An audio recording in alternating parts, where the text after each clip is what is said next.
Assalamualaikum warahmatullahi wabarakatuh. Perkenalkan, nama saya Leli Fatmawati, NPM 20030303020. Saya di sini akan menjelaskan materi tentang hardware atau perangkat keras. Pengertian hardware. Perangkat keras atau yang disebut dengan hardware adalah perangkat komputer yang secara fisik dapat dilihat dan diraba oleh indera manusia. Perangkat tersebut membentuk suatu kesatuan sehingga dapat difungsikan berdasarkan kegunaannya. Fungsi hardware.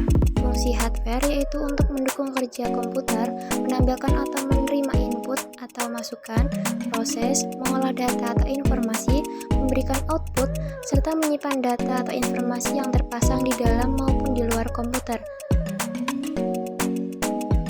Jenis-jenis hardware. Yang pertama ada input device atau disebut perangkat input atau masukan. Ini berfungsi untuk memasukkan data atau informasi dalam bentuk teks, gambar, video, dan audio ke komputer. Contohnya ada keyboard, mousepad, mikrofon, webcam, joystick, dan lain-lain. Yang kedua ada proses device. Ini perangkat proses berfungsi untuk mengolah data dan menjalankan proses pada sistem komputer. Contohnya ada CPU, ada RAM, VGA, dan lain-lain. Dan yang ketiga ada output device atau perangkat output atau keluaran. Ini berfungsi untuk mencetak dan menampilkan informasi dari hasil input data. Contohnya ada speaker, monitor, dan printer. Dan yang terakhir adalah stroke device. Ini merupakan perangkat untuk menyimpan yang berfungsi sebagai media penyimpan, berguna untuk menyimpan data-data komputer. Contohnya ada hard disk, ada floppy disk, ada CD, DVD, dan flash disk. Contoh-contoh hardware. Yang pertama ada CPU atau Central Processing Unit.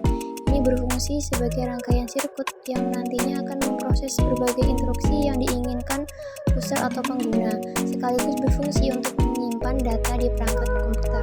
Yang kedua ada monitor, untuk menampilkan output, yakni menampilkan hasil kerja dari CPU agar bisa dibaca oleh pengguna. Yang ketiga ada keyboard dan mouse. Keyboard ini digunakan oleh pengguna untuk mengetik perintah tertentu yang diinginkan. Selanjutnya ada mouse sebagai petunjuk atau kursor arah.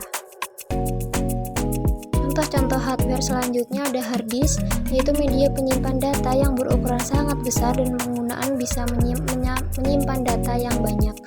Ada speaker, ini berfungsi untuk mengeluarkan proses sinyal elektrik dalam bentuk audio atau suara. Yang selanjutnya ada sound card, ini fungsinya yaitu untuk mengolah segala jenis data yang berupa audio atau suara sebagai penghubung dari output audio ke speaker dan sebagai penghubung input suara dari komputer melalui mikrofon.